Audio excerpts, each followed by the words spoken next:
নমস্কার, আমি একটি কবিতা বলতে চলেছি। ঝড়। কবির নাম হলো মৈত্রী দেবী। ওমা, সেদিন হাটের বারে মাঠের ধারে করতে গেছি খেলা দুপুর বেলা।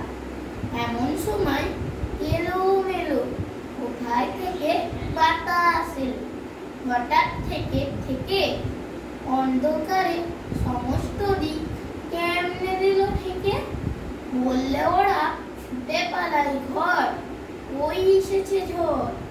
আমার যেন লাগলো ভারী ভালো, চেয়ে দেখি আকাশখানা একেবারে কালো।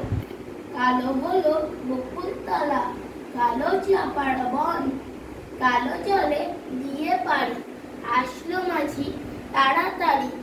কেমন জানি পড়লো আমার মন, সরকারের মা কয় আমার মনে হয় কাদের যেন ছেলে কালীর দুয়ার হঠাৎ করে কেমনে দিল ফেলে।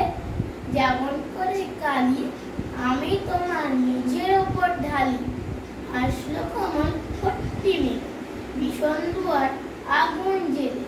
আকাশ পারে বারে আভার বুঝি ঘুরে ঘুরে পালিয়ে গেল অনেক দূরে 7 সাগরের পারে।